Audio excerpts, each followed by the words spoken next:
ಆದಿನಾಥ ಸಮಾರಂಭಾಂ ಶಂಕರಾಚಾರ್ಯ ಮಧ್ಯಮಾಂ ಪರಮಾನಂದನಾಥ ಪರ್ಯಂತಾಂ ಒಂದೇ ಗುರು ಪರಂಪರಾಂ. ಗುರುಬ್ರಹ್ಮ ಗುರುರ್ವಿಷ್ಣು ಗುರುದೇವೋ ಮಹೇಶ್ವರಃ ಗುರು ಸಾಕ್ಷಾತ್ ಪರಬ್ರಹ್ಮ ತಸ್ಮೈ ಶ್ರೀ ಗುರವೇ ನಮಃ. ಭಜೆ ಶ್ರೀಚಕ್ರ ಮಧ್ಯಸ್ಥಾಂ ದಕ್ಷಿಣೋತ್ತರಯೋ ಸದಾ ಶ್ಯಾಮಾ ವಾರ್ತಾಳಿ ಸಂಸೇವ್ಯಾಂ ಭವಾನೀಂ ಲಲಿತಾಂಬಿಕಾಂ. ಶ್ರೀ ಗುರುಭ್ಯೋ ನಮಃ. ಶ್ರೀ ಮಾತ್ರೇ ನಮಃ. ಪರಮೇಶ್ವರಿ ಸ್ವರೂಪ ವರ್ಣನೆಯನ್ನ ಮಾಡ್ತಾ ಇದ್ದೆ. ರಾಗಸ್ವರೂಪ ಪಾಷಾಢ್ಯ. ಪರಮೇಶ್ವರಿ ಚತುರ್ಬಾಹು ಸಮನ್ವಿತ. ಹಿಂದಿನ ನಾಮದಲ್ಲಿ ಅವಳಿಗೆ 4 ಬಾಹುಗಳಿರ್ತವೆ ಅಂತ ವರ್ಣನೆ ಮಾಡಲಾಗಿತ್ತು. ಈ ನಾಮದಲ್ಲಿ ಅವಳ ಕೈಯಲ್ಲಿರ್ತಕ್ಕಂತಹ ಆಯುಧಗಳನ್ನ ವಿವರಿಸ್ತಾರೆ. ಮೊಟ್ಟ ಮೊದಲನೇದಾಗಿ ಪಾಶ. ಪಾಶ ಅಂದ್ರೆ ಹಗ್ಗ ಅಥವಾ ಬಂಧನ ಸಾಮಗ್ರಿ ಅಂತ. ರಾಗೋನುರಕ್ತಿ ಚಿತ್ತವೃತ್ತಿ ವಿಶೇಷ. ರಾಗ ಅಂದ್ರೆ ಅನುರಾಗ. ಇದು ಒಂದು ರೀತಿಯ ಮನೋವ್ಯಾಪಾರ ಅಥವಾ ಕೋರಿಕೆ ಅಂತಾನೆ ಹೇಳ್ಬೋದು.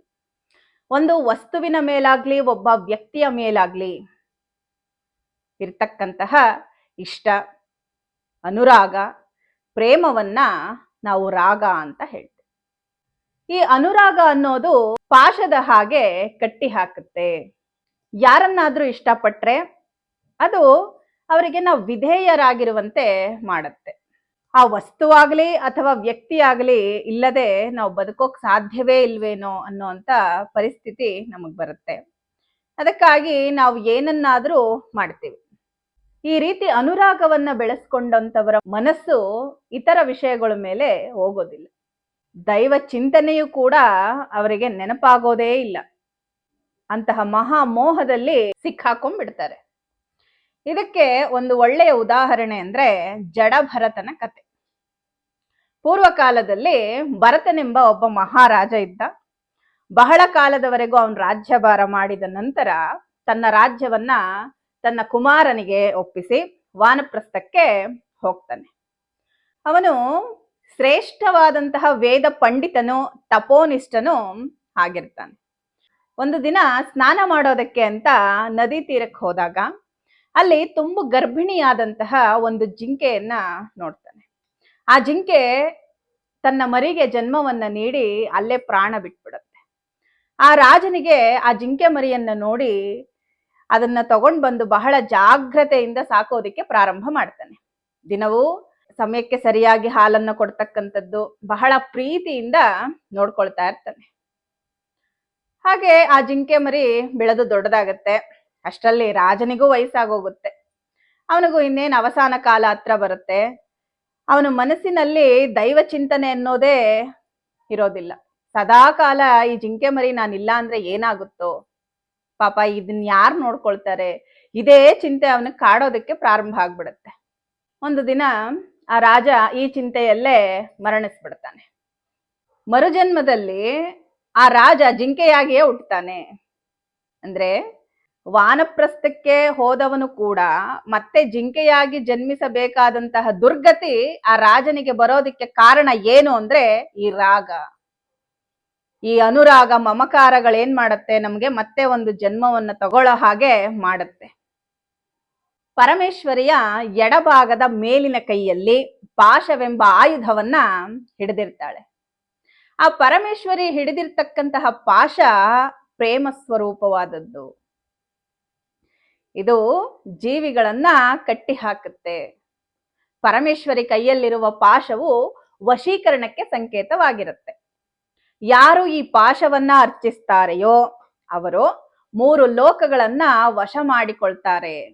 ಆದ್ರಿಂದಲೇ ನವಾವರಣ ಅರ್ಚನೆ ಮಾಡುವಾಗ 8ನೇ ಆವರಣ ಅಂದ್ರೆ ತ್ರಿಕೋನದಲ್ಲಿ ಮೊದಲು ದೇವಿ ಆಯುಧಗಳನ್ನ ನಾವು ಪೂಜಿಸ್ತೀವಿ. ಓಂ ಐಂ ಹ್ರೀಂ ಶ್ರೀಂ ಹ್ರೀಂ ಆಂ ಸರ್ವವಶೀಕರಣಾಭ್ಯಾಂ ಕಾಮೇಶ್ವರಿ ಕಾಮೇಶ್ವರ ಪಾಶಾಭ್ಯಾಂ ನಮಃ ಪಾಶಶಕ್ತಿ ಶ್ರೀಪಾದುಕಾಂ ಪೂಜೆಯಾಮಿ ತರ್ಪಯಾಮಿ ನಮಃ ಅಂತ ಹೇಳಿ ನಾವು ಈ ಪಾಶಕ್ಕೆ ಪೂಜೆಯನ್ನ ಮಾಡ್ತೇವೆ. ಇನ್ನು ದೂರ್ವಾಸರು ತಮ್ಮ ಶ್ರೀದೇವಿ ಮಹಿಮ್ನಾ ಸ್ತುತಿಯ 43ನೇ ಶ್ಲೋಕದಲ್ಲಿ ಪಾಶಂ ಪ್ರಪೂರಿತ ಮಹಾಸುಮತಿ ಪ್ರಕಾಶೋ ಯೋವಾ ತವ ತ್ರಿಪುರ ಸುಂದರಿ ಸುಂದರೀಣಾಂ ಆಕರ್ಷಿಣೀಂ ಅಖಿಲ ವಶೀಕರಣೆ ಪ್ರವೀಣಂ ಚಿತ್ತೆ ದಧಾತಿ ಸ ಜಗತ್ರಯ ವಶ್ಯಕೃತ್ಯಾತ್ ಅಂತ ಹೇಳ್ತಾರೆ. ಓ ತಾಯಿ, ಸೌಂದರ್ಯವಂತರಾದ ಸುಂದರಿ ಮಣಿಯರನ್ನು ಆಕರ್ಷಿಸುವ, ಸಕಲ ದುಷ್ಟ ಶಕ್ತಿಗಳನ್ನು ಆಕರ್ಷಿಸುವ ನಿನ್ನ ಪಾಶಾಯುಧವನ್ನು ಅಥವಾ ಪಾಶ ಬೀಜವನ್ನ ಉಪಾಸಿಸುವವನು 3 ಲೋಕಗಳನ್ನು ವಶ ಮಾಡಿಕೊಳ್ತಾನೆ. ರಾಗ ಅಂದ್ರೆ ಇಚ್ಛೆ ಅಥವಾ ಕಾಮನೆ ಎಂದು ಕೂಡ ಅರ್ಥ ಬರುತ್ತೆ. ಕಾಮನೆ ಅತಿಯಾದರೆ ಅದು ಪಾಶವಾಗಿ ಬಂಧಕವಾಗುತ್ತೆ, ಅದು ನಮ್ಮನ್ನೇ ಬಂಧಿಸಿಬಿಡುತ್ತೆ ಎಂಬುದು ಲೋಕ ಪ್ರಸಿದ್ಧಿಯಾಗಿರ್ತಕ್ಕಂಥದ್ದು. ಪಾಶೋ ರಾಗ ಉದೀರಿತ ಎಂದು ತಂತ್ರರಾಜದಲ್ಲಿ ಹೇಳ್ತಾರೆ. ಇನ್ನು ಕ್ರೋಧಾಕಾರಾಂಕುಶೋಜ್ವಲ, ಕ್ರೋಧಾಕಾರದ ಅಂಕುಶದಿಂದ ಉಜ್ವಲವಾಗಿರುವವಳು. ಕ್ರೋಧ ಅಂದ್ರೆ ಸಿಟ್ಟು ಅಥವಾ ದ್ವೇಷ, ಇದು ಕೂಡ ಮನಸ್ಸಿನ ವೃತ್ತಿಯೇ. ಆಕಾರ ಅಂದ್ರೆ ವಿಷಯ ಜ್ಞಾನ. ಅಲ್ಲಿಗೆ ಕ್ರೋಧ ಮತ್ತು ಜ್ಞಾನ ರೂಪವಾದದ್ದೇ ಅಂಕುಶ. ಇಂತಹ ಅಂಕುಶವನ್ನು ಪರಮೇಶ್ವರಿಯು ತನ್ನ ಬಲಭಾಗದ ಮೇಲಿನ ಕೈಯಲ್ಲಿ ಹಿಡಿದು ಶೋಭಿಸ್ತಾ ಇರ್ತಾಳೆ. ಈ ನಾಮದ ಅರ್ಥ ಏನು? ಕ್ರೋಧೋ ದ್ವೇಷಾಖ್ಯ ಚಿತ್ತವೃತ್ತಿ. ಇತರರಿಗೆ ನೋವುಂಟು ಮಾಡುವುದೇ ಕ್ರೋಧದ ಲಕ್ಷಣ. ಅಂಕುಶ ಅಂದ್ರೆ ಆನೆಯನ್ನ ನಿಯಂತ್ರಿಸೋದಕ್ಕೆ ಮಾವುತ ಬಳಸ್ತಕ್ಕಂತ ಒಂದು ಆಯುಧ. ಅದು ಈ ಕ್ರೋಧಕ್ಕೆ ಸಂಕೇತವಾಗಿ ದೇವಿ ತನ್ನ ಕೈಯಲ್ಲಿ ಈ ಅಂಕುಶವನ್ನ ಹಿಡಿದಿರ್ತಾಳೆ. ಇದು ಭಕ್ತರಿಗೆ ಜ್ಞಾನ ರೂಪ, ದುಷ್ಟರಿಗೆ ಅಂಕುಶ. ಕ್ರೋಧವೆಂದರೆ ರಜೋಗುಣವನ್ನ ಪ್ರತಿನಿಧಿಸುತ್ತೆ. ಅಂತಹ ಅಂಕುಶವನ್ನ ಧರಿಸಿರ್ತಕ್ಕಂಥವಳೇ ಪರಮೇಶ್ವರಿ. ಚತುಶ್ಶತಿಯಲ್ಲಿ ಪಾಶಾಂಕುಶೌ ತದೀಯೌತು ರಾಗದ್ವೇಷಾತ್ಮಕೌ ಸ್ಮೃತೌ ಅಂತ ಹೇಳ್ತಾರೆ. ಅಂದ್ರೆ ರಾಗದ್ವೇಷಗಳೇ ದೇವಿಯ ಕೈಯಲ್ಲಿ ಪಾಶ ಮತ್ತು ಅಂಕುಶಗಳೆಂಬ ಆಯುಧಗಳಾಗಿವೆ ಅಂತ. ತಂತ್ರರಾಜದ ವಾಸನಾ ಪಟಲವು ಈ ವಿಷಯವನ್ನ ಇನ್ನು ವಿಸ್ತಾರವಾಗಿ ಹೇಳಿದೆ. ಮನೋಭವೇ ದಿಕ್ಷುಧನು ಪಾಶೋ ರಾಗ ಉದೀರಿತ ದ್ವೇಷ ಸ್ಯಾದಂಕುಶ ಪಂಚತನ್ಮಾತ್ರ ಪುಷ್ಪಸಾಯಕಾಹ. ಅಂದ್ರೆ ಮನಸ್ಸೇ ಕಬ್ಬಿನ ಬಿಲ್ಲು, ರಾಗವೇ ಪಾಶ, ದ್ವೇಷವೇ ಅಂಕುಶ, ಪಂಚತನ್ಮಾತ್ರಗಳು ಅಂದ್ರೆ ಶಬ್ದ ಸ್ಪರ್ಶ ರೂಪ ರಸಗಂಧಗಳು ಇವೇ ಪುಷ್ಪ ಬಾಣಗಳು. ಯೋಗಿನಿ ಹೃದಯದಲ್ಲಿ ಇಚ್ಛಾಶಕ್ತಿಮಯಂ ಪಾಶಂ ಅಂಕುಶಂ ಜ್ಞಾನರೂಪಿಣಂ ಕ್ರಿಯಾಶಕ್ತಿಮಯೇ ಬಾಣ ಧನುಷಿ ದದದುಜ್ವಲ. ಇಚ್ಛಾ ಜ್ಞಾನ ಕ್ರಿಯಾಶಕ್ತಿಗಳೇ ಕ್ರಮವಾಗಿ ಪಾಶ, ಅಂಕುಶ, ಬಿಲ್ಲು, ಬಾಣಗಳಾಗಿವೆ ಅಂತ ಹೇಳ್ತಾ ಇದ್ದಾರೆ. ಶ್ರೀಚಕ್ರದಲ್ಲಿನ 8ನೇ ಆವರಣವಾದ ತ್ರಿಕೋನದಲ್ಲಿ ಇದನ್ನ ಪೂಜಿಸ್ತೇವೆ. ಓಂ ಐಂ ಹ್ರೀಂ ಶ್ರೀಂ ಕ್ರೋಂ ಕ್ರೋಂ ಸರ್ವಸ್ತಂಭನಾಭ್ಯಾಂ ಕಾಮೇಶ್ವರಿ ಕಾಮೇಶ್ವರಾಂಕುಶಾಭ್ಯಾಂ ನಮಃ ಅಂಕುಶ ಶಕ್ತಿ ಶ್ರೀಪಾದುಕಾಂ ಪೂಜಯಾಮಿ ತರ್ಪಯಾಮಿ ನಮಃ ಅಂತ. ದೂರ್ವಾಸರು ಶ್ರೀದೇವಿ ಮಹಿಮ್ನಾ ಸ್ತುತಿಯ 44ನೇ ಶ್ಲೋಕದಲ್ಲಿ ಅಂಕುಶವನ್ನ ಧ್ಯಾನಿಸ್ತಾ ಯಸ್ವಾಂತೆ ಕಲಯತಿ ಕೋವಿದ ಸ್ತ್ರಿಲೋಕಿ ಸ್ತಂಭಾರಂಭಣ ಚಣ ಮತ್ಯುಧಾರ ವೀರ್ಯಂ ಮಾತಸ್ತೆ ವಿಜಯ ಮಹಾಂಕುಶಂ ಸ ಯೋಷಾಂ ದೇವಾಂ ಸ್ತಂಭಯತಿ ಚ ಭೂಭುಜೇನ್ಯ ಸೈನ್ಯಂ. ತಾಯಿ, 3 ಲೋಕಗಳನ್ನು ಸ್ತಂಭಿಸುವ ನಿನ್ನ ಅಂಕುಶ ಬೀಜವನ್ನ ಉಪಾಸನೆ ಮಾಡುವವನು ಸಕಲ ಸ್ತ್ರೀ, ದೇವತೆ, ರಾಜರು, ಶತ್ರುಗಳ ಸೈನ್ಯಗಳನ್ನು ಕೂಡ ಸ್ತಂಭನಗೊಳಿಸುವ ಸಾಮರ್ಥ್ಯವನ್ನ ಹೊಂದಿರ್ತಾನೆ ಅಂತ ಈ ಶ್ಲೋಕದ ಅರ್ಥ. ಮನೋರೂಪೇಕ್ಷು ಕೋದಂಡ. ಪರಮೇಶ್ವರಿಯು ಮನೋರೂಪವಾದ ಕಬ್ಬಿನ ಬಿಲ್ಲನ್ನ ಹಿಡಿದಿದ್ದಾಳೆ ಅಂತ. ಪ್ರತಿ ಜೀವಿಗೂ ಜ್ಞಾನೇಂದ್ರಿಯಗಳು, ಕರ್ಮೇಂದ್ರಿಯಗಳು ಇರ್ತವೆ. ಆದ್ರಿಂದಲೇ ಆಹಾರ, ನಿದ್ರಾ, ಮೈಥುನಗಳು ಎಲ್ಲ ಜೀವಿಗಳಿಗೂ ಸಮಾನವಾಗಿರುತ್ತೆ. ಆದರೆ ಸಂಕಲ್ಪ ವಿಕಲ್ಪಗಳಿಗೆ ಕಾರಣವಾದದ್ದು ಮನಸ್ಸು. ಇದು 11ನೆಯ ಇಂದ್ರಿಯ ಅಂತಾರೆ ಇದಕ್ಕೆ. ಇದು ಮಾನವನಿಗೆ ಮಾತ್ರ ಇರುತ್ತೆ. ಇದರಿಂದಲೇ ಮಾನವನಿಗೆ ಯುಕ್ತ ವಿಚಕ್ಷಣ ಜ್ಞಾನ ಇರುತ್ತೆ. ಯಾವುದು ಧರ್ಮ, ಯಾವುದು ಅಧರ್ಮ ಎಂದು ನಿರ್ಣಯಿಸುವಂತಹ ಶಕ್ತಿ ಮಾನವನಿಗೆ ಇರುತ್ತೆ. ಪರಮೇಶ್ವರಿ ತನ್ನ ಎಡಭಾಗದ ಕೆಳಕೈಯಲ್ಲಿ ಈ ಮನೋರೂಪವಾದ ಕಬ್ಬಿನ ಬಿಲ್ಲನ್ನ ಹಿಡಿದಿರ್ತಾಳೆ. ಇದು ಕ್ರಿಯಾಶಕ್ತಿಯನ್ನ ಸಂಕೇತಿಸುತ್ತೆ. ಮನ್ಮಥನ ಆಯುಧ ಕಬ್ಬಿನ ಬಿಲ್ಲು. ಕಾಳಿದಾಸ ಮಹಾಕವಿ ಆ ದೇವಿಯನ್ನ ಸ್ತುತಿಸ್ತಾ ಪುಂಡ್ರೇಕ್ಷು ಪಾಶಾಂಕುಶ ಪುಷ್ಪಬಾಣ ಹಸ್ತೆ ಅಂತ ಹೇಳ್ತಾರೆ. ಇದರ ಅರ್ಥ ಕೈಗಳಲ್ಲಿ ಕಬ್ಬಿನ ಬಿಲ್ಲು, ಪಾಶ ಮತ್ತು ಅಂಕುಶಗಳನ್ನ ಹಿಡಿದಿರ್ತಕ್ಕಂಥವಳು ಅಂತ. ಮನಸ್ಸನ್ನ ಮದಿಸುವವನೇ ಮನ್ಮಥ. ಅವನ ಬಿಲ್ಲು ಸಿಹಿಯಾದ ಕಬ್ಬಿನಿಂದ ಮಾಡಲ್ಪಟ್ಟಿರುತ್ತೆ. ಅದೇ ರೀತಿ ಪರಮೇಶ್ವರಿಯ ಕೈಯಲ್ಲಿಯೂ ಕಬ್ಬಿನ ಬಿಲ್ಲೇ ಇರುತ್ತೆ. ಇದರ ಅರ್ಥ ಅವಳ ಮನಸ್ಸು ಬಹಳ ಮಧುರವಾದದ್ದು ಅಂತ. ಕೋದಂಡ ಅಂದ್ರೆ ಶತ್ರು ಭಯಂಕರವಾದದ್ದು, ಮನಸ್ಸು ಚಂಚಲವಾದದ್ದು. ಆದ್ರಿಂದ ಇದನ್ನ ಕೋತಿಗೆ ಹೋಲಿಸ್ತಾರೆ. ಕೋತಿ ಹೇಗೆ ಒಂದು ಮರದಿಂದ, ಒಂದು ಕೊಂಬೆಯಿಂದ ಇನ್ನೊಂದು ಕೊಂಬೆಗೆ ಹಾರತ್ತೋ, ಅದೇ ರೀತಿ ಮನಸ್ಸು ಕೂಡ ಒಂದು ವಿಷಯದಿಂದ ಮತ್ತೊಂದು ವಿಷಯಕ್ಕೆ ಹೋಗ್ತಾನೇ ಇರುತ್ತೆ ಆಲೋಚನೆ. ಇಂತಹ ಮನಸ್ಸನ್ನ ನಿಶ್ಚಲಗೊಳಿಸುವುದೇ ಸಮಾಧಿ ಸ್ಥಿತಿ. ಯಾರು ಹೀಗೆ ಮನಸ್ಸನ್ನ ನಿಯಂತ್ರಿಸಿ ಏಕಾಗ್ರತೆಯನ್ನ ಸಾಧಿಸ್ತಾರೋ ಅವನಿಗೆ ಆತ್ಮ ಸಾಕ್ಷಾತ್ಕಾರವಾಗುತ್ತೆ. ವಿಷಯವನ್ನು ಆಕಾರವಾಗಿ ಹೊಂದಿರುವುದೇ ಮನಸ್ಸು. ಜೀವಿಯ ಮನೋವೃತ್ತಿಗಳೇ ಪರಮೇಶ್ವರಿಯ ಕೈಯಲ್ಲಿರುವ ಕೋದಂಡ. ಮನಸ್ಸೆಂಬುದು ಕಾಮನಾಶಕ್ತಿ. ಸಂಕಲ್ಪ ವಿಕಲ್ಪಗಳೆಂಬ 11 ಮನೋವೃತ್ತಿಗಳಿಂದ ಪ್ರಭವಿಸುವ ಕರ್ಮಾಗಾರವೇ ಮನಸ್ಸು. ಅವು ಕಾಮ, ಸಂಕಲ್ಪ, ವಿಕಲ್ಪ, ಶ್ರದ್ಧಾ, ಸತ್ಯ, ಧೃತಿ, ಅಧೃತಿ, ಶ್ರೀಹಿ, ಹ್ರೀಹಿ, ಬೀಹಿ, ಧೀಹಿ. ಈ 11 ಮನೋವೃತ್ತಿಗಳು. ಪ್ರತಿ ಜೀವಿಯ ಮನಸ್ಸಿನಲ್ಲಿರುವ ಪ್ರೀತಿ ವಿಶ್ವಾಸಗಳು ಇಕ್ಷು ಭಾವವನ್ನ ಸೂಚಿಸುತ್ತೆ. ಈ 11 ಮನಸ್ಸಿನ ಅವಾಂತರ ಭೇದಗಳು. ಮನಸ್ಸಿನ ಈ ಅವಾಂತರ ಪ್ರಾಣಿಯ ಜ್ಞಾನದ ಮೇಲೆ ಆಧಾರವಾಗಿರುತ್ತೆ. ಇವು ಸಾಮಾನ್ಯರಲ್ಲಿ ಒಂದು ರೀತಿ ಇದ್ರೆ ಉತ್ತಮರಲ್ಲಿ ಇನ್ನೊಂದು ರೀತಿ ಇರುತ್ತೆ. ಪಾಮರರಿಗೆ ಅಂದ್ರೆ ಸಾಮಾನ್ಯರಿಗೆ ನಿತ್ಯ ಸತ್ಯ ಅಂತ ಅನ್ಸೋಂಥ ವಿಷಯಗಳು ಜ್ಞಾನಿಗೆ ಅನಿತ್ಯ, ಅಸ್ಥಿರ ಅಂತ ಅನ್ಸುತ್ತೆ. ಜೀವಿಯ ಸ್ಥೂಲ ದೇಹ ನಾಶವಾದರೂ ಸೂಕ್ಷ್ಮ ದೇಹ ನಾಶ ಆಗೋದಿಲ್ಲ. ಹಿಂದಿನ ಜನ್ಮದಲ್ಲಿ ಮಾಡಿರುವಂತಹ ಪಾಪ ಪುಣ್ಯಗಳಿಂದ ಲಭಿಸುವ ಸ್ವರ್ಗ ನರಕಗಳನ್ನ ಅನುಭವಿಸಿ ಕರ್ಮಶೇಷವನ್ನ ಅನುಭವಿಸಲು ಇನ್ನೊಂದು ಜನ್ಮವನ್ನ ಎತ್ತಬೇಕಾಗತ್ತೆ. ಗತ ಜನ್ಮದಲ್ಲಿ ಮರಣ ಕಾಲದಲ್ಲಿ ಯಾವ ಕೋರಿಕೆಗಳಿರುತ್ತವೆಯೋ, ಯಾವ ವಿಷಯದ ಬಗ್ಗೆ ತೀವ್ರವಾಗಿ ಆಲೋಚನೆ ಇರುತ್ತೋ ಅವುಗಳ ವಾಸನೆಗಳು ಈ ಜನ್ಮದಲ್ಲಿಯೂ ಬರೋ ಅಂಥದ್ದು. ಇವುಗಳನ್ನೆಲ್ಲ ಪರಮೇಶ್ವರನೇ ಪ್ರವರ್ಧಿಸುತ್ತಾನೆ ಅಂತ. ಮನಸ್ಸೆಂಬುದು ಕ್ರಿಯಾಶಕ್ತಿ. ಆದ್ದರಿಂದಲೇ ಕ್ರಿಯಾಶಕ್ತಿಯ ರೂಪವಾದ ಧನಸ್ಸನ್ನ ಮನಸ್ಸೆಂದು ಹೇಳ್ತಾರೆ. ನವಾವರಣ ಪೂಜೆಯಲ್ಲಿ 8ನೇ ಆವರಣದಲ್ಲಿ ದೇವಿಯ ಆಯುಧವಾದ ಧನಸ್ಸನ್ನ ಪೂಜಿಸ್ತೇವೆ.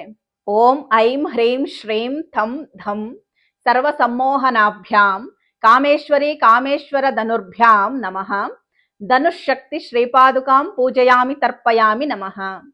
ದೂರ್ವಾಸ ಮಹರ್ಷಿ ಶ್ರೀದೇವಿ ಮಹಿಮ್ನಾ ಸ್ತುತಿಯ 41ನೇ ಶ್ಲೋಕದಲ್ಲಿ ದೇವಿಯ ಆಯುಧವಾದ ಧನಸ್ಸನ್ನ ಧ್ಯಾನಿಸ್ತಾ ಅತ ತವ ಧನುಃ ಪುಂಡ್ರೇಕ್ಷುಕೃತ್ ಪ್ರಸಿದ್ಧಮತಿದ್ಯುತಿ ತ್ರಿಭುವನವಧೂ ಮುಧ್ಯ ಜ್ಯೋತ್ಸ್ನಾ ಕಲಾನಿಧಿ ಮಂಡಲಂ ಸಕಲ ಜನನಿ ಸ್ಮಾರಂ ಸ್ಮಾರಂ ಗತಃ ಸ್ಮರತಾಂ ನರಃ ತ್ರಿಭುವನವಧೂ ಮೋಹಂ ಬಾಧೇಹೆ ಪ್ರಪೂರ್ಣ ವಿದುರ್ಭವೇತ್ ಅಂತ. ಹೋ ತಾಯಿ, ನಿನ್ನ ಕೈಯಲ್ಲಿರುವ ಪುಂಡ್ರೇಕ್ಷು ಚಾಪವು ಲೋಕದಲ್ಲಿರುವ ಸುಂದರಿ ಮಣಿಯರ ಮನಸ್ಸಿನಲ್ಲಿ ವಿರಹ ಬಾಧೆಯನ್ನುಂಟು ಮಾಡುತ್ತದೆ. ಅಂತಹ ನಿನ್ನ ದುಃಖ ಬೀಜವನ್ನ ಉಪಾಸಿಸುವವರು ಸ್ತ್ರೀಯರನ್ನು ವಶ ಮಾಡಿಕೊಳ್ಳುತ್ತಾರೆ ಅನ್ನೋದು ಈ ಶ್ಲೋಕದ ಅರ್ಥ. ಇನ್ನು ಪಂಚತನ್ಮಾತ್ರ ಸಾಯಕ. ಪಂಚತನ್ಮಾತ್ರಗಳನ್ನೇ ಬಾಣಗಳನ್ನಾಗಿ ಪಡೆದಿರ್ತಕ್ಕಂಥವಳು ಪರಮೇಶ್ವರಿ. ಸಾಯಕ ಅಂದ್ರೆ ಬಾಣ ಅಂತ. ಹಿಂದಿನ ನಾಮದಲ್ಲಿ ಮನಸ್ಸನ್ನ ಬಿಲ್ಲೆಂದು ಹೇಳಲಾಗಿತ್ತು. ಈ ನಾಮದಲ್ಲಿ ಬಿಲ್ಲಿಗೆ ಹೂಡಲು ಬೇಕಾದ ಬಾಣಗಳೇ ತನ್ಮಾತ್ರಗಳು. ಅಂದ್ರೆ ಶಬ್ದ, ಸ್ಪರ್ಶ, ರೂಪ, ರಸಗಂಧಗಳು ಇವುಗಳನ್ನೇ ತನ್ಮಾತ್ರಗಳು ಅಂತ ಕರೀತಾರೆ. ಸೃಷ್ಟಿ ಪ್ರಾರಂಭಕ್ಕೂ ಪೂರ್ವದಲ್ಲಿ ಬಿಂದು ರೂಪದಲ್ಲಿದ್ದ ಪರಬ್ರಹ್ಮ ಹಿಂದೆ ಸಂಭವಿಸಿದ ಪ್ರಳಯದಲ್ಲಿ ಕರ್ಮ ಪರಿಪಕ್ವವಾಗದೆ ತನ್ನಲ್ಲಿ ಲೀನವಾದ ಜೀವರಾಶಿಗಳಿಗೆಲ್ಲ ಅವುಗಳ ಕರ್ಮವನ್ನು ಕ್ಷಯವಾಗಿಸಿ ಅವುಗಳಿಗೆ ಮುಕ್ತಿಯನ್ನು ಪ್ರಸಾದಿಸಲೆಂದು ಮತ್ತೆ ಸೃಷ್ಟಿಯನ್ನ ಪ್ರಾರಂಭಿಸಬೇಕು ಅಂತ ಅನ್ಕೊಂಡು ತನ್ನ ಶಕ್ತಿಯನ್ನ ಹೊರಗಡೆ ತರ್ತಾನೆ. ಆ ಶಕ್ತಿಯೇ ವಿಮರ್ಶಾಂಶ. ಆ ಶಕ್ತಿಯಿಂದಲೇ ಜಗತ್ತೆಲ್ಲ ಉದ್ಭವಿಸಿತು ಅಂತ ಹೇಳ್ತಾರೆ. ಮೊದಲು ಶಬ್ದ, ಸ್ಪರ್ಶ, ರೂಪ, ರಸಗಂಧಗಳೆಂಬ ತನ್ಮಾತ್ರಗಳು ಆವಿರ್ಭವಿಸಿದವು. ಅವುಗಳಿಂದ ಪಂಚಭೂತಗಳಾದ ಭೂಮಿ, ಜಲ, ಅಗ್ನಿ, ವಾಯು, ಆಕಾಶಗಳು ಉದ್ಭವಿಸಿದವು. ಹೀಗೆ ಸೃಷ್ಟಿಯೆಲ್ಲವೂ ತನ್ಮಾತ್ರಗಳಿಂದ ಆವಿರ್ಭವಿಸಿತು. ಈ ತನ್ಮಾತ್ರಗಳೇ ಬಾಣಗಳಾಗಿ ಪರಮೇಶ್ವರಿಯ ಬಲಭಾಗದ ಕೈಯಲ್ಲಿ ಇರುವಂಥದ್ದು. ವಾಮಕೇಶ್ವರ ತಂತ್ರದಲ್ಲಿ ಶಬ್ದ ಸ್ಪರ್ಶಾದಯ ಬಾಣಾಹ ಮನಸ್ತನ್ಯಾಭವದ್ದನು. ಶಬ್ದ ಸ್ಪರ್ಶಾದಿಗಳೇ ಬಾಣಗಳು, ಮನಸ್ಸೇ ಅವಳಿಡಿದಿರುವ ಧನಸ್ಸು. ಕಾದಿಮತದಲ್ಲಿ ಬಾಣಗಳು 3 ವಿಧಗಳೆಂದು ಹೇಳಲಾಗುತ್ತೆ. ಬಾಣಾಸ್ತು ತ್ರಿವಿಧ ಪ್ರೋಕ್ತ ಸ್ಥೂಲ ಸೂಕ್ಷ್ಮ ಪರತ್ವತಃ. ಸ್ಥೂಲಾಹ ಪುಷ್ಪಮಯಾಹ ಸೂಕ್ಷ್ಮಾಹ ಮಂತ್ರಾತ್ಮನಃ ಸಮೀರಿತಾಹ ಪರಾಶ್ಚ ವಾಸನಾಯಾಂ ತು ಪ್ರೋಕ್ತ. ಬಾಣಗಳು 3 ವಿಧ. ಅವೇ ಸ್ಥೂಲ, ಸೂಕ್ಷ್ಮ, ಪರ.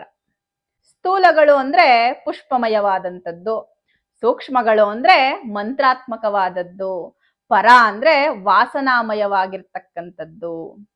ಕಮಲಂ ಕೈರವಂ ರಕ್ತಂ ಕಲ್ಹಾರೇಂದಿವರೇ ತಥಾ ಸಹಕಾರಕಮಿತ್ಯುಕ್ತಂ ಪುಷ್ಪ ಪಂಚಕಮೀಶ್ವರಿ. ಅಂದ್ರೆ ಕಮಲ, ಕೆಂಪು ಕಮಲ, ರಕ್ತ ಕೈರವ ಅಂದ್ರೆ ಕೆಂಪು ತಾವರೆ, ಕಲ್ಹಾರ ಅಂದ್ರೆ ಶ್ವೇತ ಕಮಲ, ಇಂದೀವರ ಅಂದ್ರೆ ಕಪ್ಪು ತಾವರೆ, ಸಹಕಾರ ಅಂದ್ರೆ ಮಾವಿನ ಹೂವು. ಇವೇ ಪರಮೇಶ್ವರಿಯ ಕೈಯಲ್ಲಿರುವ ಪುಷ್ಪ ಬಾಣಗಳು. ಕಾಳಿಕಾ ಪುರಾಣದಲ್ಲಿ ಈ ಬಾಣಗಳನ್ನ ವಿವರಿಸುತ್ತಾ ಹರ್ಷಣಂ ರೋಚನಾಖ್ಯಂ ಚ ಮೋಹನಂ ಶೋಷಣಂ ತಥಾ ಮಾರಣಂ ಚೇತ್ಯಮೀ ಬಾಣ ಮುನೀನಾಮಪಿ ಮೋಹದಾಹ. ಹರ್ಷಣ ಅಂದ್ರೆ ಹರ್ಷವನ್ನುಂಟು ಮಾಡೋದು, ರೋಚನ ಅಂದ್ರೆ ಪ್ರಕಾಶಿಸುವಂತೆ ಮಾಡೋದು, ಮೋಹನ ಅಂದ್ರೆ ಮೋಹವನ್ನುಂಟು ಮಾಡೋದು, ಶೋಷಣ ಅಂದ್ರೆ ಒಣಗಿಸ್ತಕ್ಕಂಥದ್ದು, ಮಾರಣ ಅಂದ್ರೆ ನಾಶ ಮಾಡ್ತಕ್ಕಂಥದ್ದು. ಈ 5 ಬಾಣಗಳು ಮುನಿಗಳ ಮನಸ್ಸನ್ನು ಮೋಹಗೊಳಿಸುತ್ತವೆ ಅಂತ ಹೇಳ್ತಾ ಇದ್ದಾರೆ. ಇನ್ನು ಜ್ಞಾನಾರ್ಣವ ತಂತ್ರದಲ್ಲಿ ಕ್ಷೋಭಣಂ ದ್ರಾವಣಂ ದೇವಿ ತಥಾಕರ್ಷಣ ಸಂಜ್ಞಕಂ ವಶ್ಯೋನ್ಮಾದೌ ಕ್ರಮೇಣೈವ ನಾಮಾನಿ ಪರಮೇಶ್ವರಿ. ಕ್ಷೋಭಣ ಅಂದ್ರೆ ಕ್ಷೋಭೆಗೆ ಸಾಧನವಾಗಿರ್ತಕ್ಕಂಥದ್ದು, ದ್ರಾವಣ ಅಂದ್ರೆ ಕರಗಿಸುವಂಥದ್ದು ಅಥವಾ ಹೋಗ್ಲಾಡಿಸುವಂಥದ್ದು, ಆಕರ್ಷಣ ಅಂದ್ರೆ ಆಕರ್ಷಿಸುವಂಥದ್ದು, ವಶ್ಯ ಅಂದ್ರೆ ವಶ ಮಾಡಿಕೊಳ್ಳತಕ್ಕಂಥದ್ದು, ಉನ್ಮಾದ ಅಂದ್ರೆ ಪೀಡಿಸುವುದು. ಇವೆಲ್ಲ ಸಂಹಾರಕ್ಕೆ ಉಪಯೋಗಿಸ್ತಕ್ಕಂಥವು. ತಂತ್ರರಾಜದಲ್ಲಿ ಈ ಬಾಣಗಳನ್ನ ಬೇರೆ ಹೆಸರಿನಿಂದ ಕರೀತಾರೆ. ಅವು ಯಾವುವು ಅಂದ್ರೆ ಮದನ, ಉನ್ಮಾದ, ಮೋಹನ, ದೀಪನ, ಶೋಷಣ. ಮದನ ಅಂದ್ರೆ ವಸಂತಕಾಲ, ಉನ್ಮಾದ ಅಂದ್ರೆ ಪೀಡಿಸುವುದು, ಮೋಹನ ಅಂದ್ರೆ ಮೋಹವನ್ನುಂಟು ಮಾಡುವುದು, ದೀಪನ ಅಂದ್ರೆ ಪ್ರೇರೇಪಿಸುವುದು, ಶೋಷಣ ಅಂದ್ರೆ ಒಣಗಿಸುವುದು. ಇವು ವಿರಾಗಿಗಳಿಗೂ ಕೂಡ ತಾಪವನ್ನುಂಟು ಮಾಡುವ ಸಾಧನಗಳು. ಪರಮೇಶ್ವರಿಯ ಕೈಯಲ್ಲಿರುವ ಬಾಣಗಳು ಮದನ ತಾಪವನ್ನು ಹೆಚ್ಚಿಸುತ್ತವೆ. ದ್ರಾಂ, ದ್ರೀಂ, ಕ್ಲೀಂ, ಬ್ಲೂಂ, ಸಹ ಇವು ಇದರ ಬೀಜಾಕ್ಷರಗಳು. ಓಂ ನಮೋ ಭಗವತೆ ಕಾಮದೇವಾಯ, ದ್ರಾಂ ದ್ರಾಂ ದ್ರಾವಣ ಬಾಣಾಯ, ದ್ರೀಂ ದ್ರೀಂ ಸಂದೀಪನ ಬಾಣಾಯ, ಕ್ಲೀಂ ಕ್ಲೀಂ ಸಮ್ಮೋಹನ ಬಾಣಾಯ, ಬ್ಲೂಂ ಬ್ಲೂಂ ಸಂತಾಪನ ಬಾಣಾಯ, ಸಹ ಸಹ ವಶೀಕರಣ ಬಾಣಾಯ, ಹ್ರೀಂ ಹ್ರೀಂ ಮದನಾವೇಶ ಆವೇಶಯ, ಸಕಲ ಜನಚಿತ್ತಂ ದ್ರಾವಯ ದ್ರಾವಯ, ಕಂಪಿತ ಕಂಪಿತ ಹುಂಫಟ್. ಇದು ಕಾಮದೇವನ ಮಂತ್ರ. ಓಂಕಾರವನ್ನ ಪ್ರಣವ ಅಂತಾರೆ. ಪ್ರಣವ ಸಹಿತವಾದ ಮಂತ್ರಗಳನ್ನ ವೈದಿಕ ಮಂತ್ರಗಳು ಅಂತ ಕರೀತಾರೆ. ಇವು ಮೋಕ್ಷವನ್ನ ಕೊಡ್ತಕ್ಕಂತಹ ಮಹಾಮಂತ್ರಗಳು. ಪ್ರಣವವಿಲ್ಲದ ಮಂತ್ರಗಳನ್ನ ತಾಂತ್ರಿಕ ಮಂತ್ರಗಳು ಅಂತ ಕರೀತಾರೆ. ವೈದಿಕ ಪ್ರಣವೈರ್ಯುತಾಃ ಪ್ರಣವೇನ್ಯಃ ವಿಹೀನಂತು ತಾಂತ್ರಿಕ ಏವ ಪ್ರಕೀರ್ತಿತಾಃ. ವೇದ ಮಂತ್ರಗಳು ಮತ್ತು ಮಹಾಮಂತ್ರಗಳೆಲ್ಲ ಓಂಕಾರದಿಂದ ಪ್ರಾರಂಭವಾಗುತ್ತೆ. ಉದಾಹರಣೆಗೆ ಓಂ ನಮಃ ಶಿವಾಯ, ಓಂ ನಮೋ ನಾರಾಯಣಾಯ. ಆದರೆ ಪರಮೇಶ್ವರಿ ಮಂತ್ರಗಳಾದ ಷೋಡಶಿಯಾಗಲಿ ಪಂಚದಶಿಯಲ್ಲಾಗಲಿ ಓಂಕಾರದಿಂದ ಪ್ರಾರಂಭವಾಗೋದಿಲ್ಲ. ಆದ್ರಿಂದ ಇದು ಮಹಾಮಂತ್ರವಲ್ಲ, ತಾಂತ್ರಿಕ ಮಂತ್ರ ಅಂತ ಕೂಡ ಕೆಲವರು ಹೇಳ್ತಾರೆ. ಇವೆಲ್ಲ ಶಾಸ್ತ್ರ ತಿಳಿದುಕೊಳ್ಳದೆ ಮಾತನಾಡುವಂತಹ ಮಾತುಗಳು ಅಷ್ಟೆ. ಪಂಚದಶಿ ಮಹಾಮಂತ್ರದ ಅರ್ಥವೇ ಸೃಷ್ಟಿ ಸ್ಥಿತಿ ಲಯಕಾರಕನಾದ ಪರಮೇಶ್ವರ. ಷೋಡಶಿ ಮಹಾಮಂತ್ರದಲ್ಲಿ ಪಂಚದಶಿ ಮಹಾಮಂತ್ರವು ಪುನರಾವೃತ್ತಿಯಾಗಿರುತ್ತೆ. ಆದ್ದರಿಂದ ಷೋಡಶಿ ಮಂತ್ರದ ಅರ್ಥವೂ ಕೂಡ ಪರಮೇಶ್ವರನೇ. ಓಂಕಾರವನ್ನ ಪುರುಷ ಪ್ರಣವ ಅಂತ ಕರೀತಾರೆ. ಹಾಗೆ ಶಕ್ತಿ ಪ್ರಣವಗಳಿವೆ. ಅವು ಯಾವುವು ಅಂದ್ರೆ ಶ್ರೀಂ ಹ್ರೀಂ ಕ್ಲೀಂ ಐಂ ಸೌಃ. ಪರಮೇಶ್ವರಿ ಮಂತ್ರಗಳಾದ ಬಾಲ ಷೋಡಶಿ ಮಂತ್ರಗಳಲ್ಲಿ ಈ ಬೀಜಾಕ್ಷರಗಳಿರ್ತವೆ. ಆದ ಕಾರಣ ಅವು ಮಹಾಮಂತ್ರಗಳು ಅಂತ ಕರೀತಾರೆ. ಶ್ರೀಚಕ್ರದ 8ನೇ ಆವರಣದಲ್ಲಿ ಬಾಣಗಳನ್ನ ಪೂಜಿಸ್ತಾರೆ. ಓಂ ಶ್ರೀಂ ಹ್ರೀಂ ಶ್ರೀಂ ಯಂ ರಂ ಲಂ ವಂ ಸಂ ದ್ರಾಂ ದ್ರೀಂ ಕ್ಲೀಂ ಬ್ಲೂಂ ಸಹ ಸರ್ವಜಂಭನೇಭ್ಯಃ ಕಾಮೇಶ್ವರಿ ಕಾಮೇಶ್ವರ ಬಾಣೇಭ್ಯೋ ನಮಃ ಬಾಣಶಕ್ತಿ ಶ್ರೀಪಾದುಕಾಂ ಪೂಜಯಾಮಿ ನಮಃ ಅಂತ. ಪರಮೇಶ್ವರಿಯ ಕೈಯಲ್ಲಿರುವ 5 ಬಾಣಗಳು ಶ್ರೀಂ ಹ್ರೀಂ ಕ್ಲೀಂ ಐಂ ಸೌಃ ಎಂಬ 5 ಶಕ್ತಿ ಪ್ರಣವಗಳನ್ನ ಯಾರು ಉಪಾಸಿಸ್ತಾರೋ ಅವರು 3 ಲೋಕಗಳನ್ನ ವಶ ಮಾಡಿಕೊಳ್ತಾರೆ. ಪರಮೇಶ್ವರಿ ಕೃಪೆ ಇದ್ದರೆ ಅಸಾಧ್ಯವಾದದ್ದು ಯಾವುದೂ ಇರೋದಿಲ್ಲ. ವಾಮಕೇಶ್ವರ ತಂತ್ರದಲ್ಲಿ ಪಾಶಾಂಕುಶೌ ತದೀಯೌತು ರಾಗದ್ವೇಷಾತ್ಮಕೌ ಸ್ಮೃತೌ ಶಬ್ದಸ್ಪರ್ಶಾದಯ ಬಾಣಾಃ ಮನಸ್ತನ್ಯಾಭವದನುಃ ಕರಣೇಂದ್ರಿಯ ಚಕ್ರಸ್ತಾಂ ದೇವೀಂ ಸಂವಿತ್ಸ್ವರೂಪಿಣೀಂ ವಿಶ್ವಾಹಂಕಾರ ಪುಷ್ಪೇಣ ಪೂಜೆಯೇ ಸರ್ವಸಿದ್ಧಿಭಾಕ್ ಅಂತ. ದೇವಿಯ ಕೈಯಲ್ಲಿರುವಂತಹ ಪಾಶಗಳೇ ರಾಗದ್ವೇಷಗಳು, ಪಂಚ ತನ್ಮಾತ್ರಗಳೇ ಬಾಣಗಳು, ಮನಸ್ಸೇ ಅವಳ ಕೈಯಲ್ಲಿರುವ ಧನಸ್ಸು. ಸಾಧಕನು ರಾಗದ್ವೇಷಗಳನ್ನು ಬಿಟ್ಟು ಮನಸ್ಸನ್ನು ನಿಶ್ಚಲವಾಗಿಸಿ ಅಹಂಕಾರವೆಂಬ ಪುಷ್ಪದಿಂದ ಆ ಪರಮೇಶ್ವರಿಯನ್ನ ಅರ್ಚಿಸಿದರೆ, ಇದರ ಅರ್ಥ ಹರಿಷಡ್ವರ್ಗಗಳನ್ನ ಜಯಿಸಿ ಪರಮೇಶ್ವರಿಯನ್ನ ಆಶ್ರಯಿಸಿದರೆ ಸರ್ವ ಸಿದ್ಧಿಗಳೂ ಲಭಿಸುತ್ತವೆ ಅಂತ.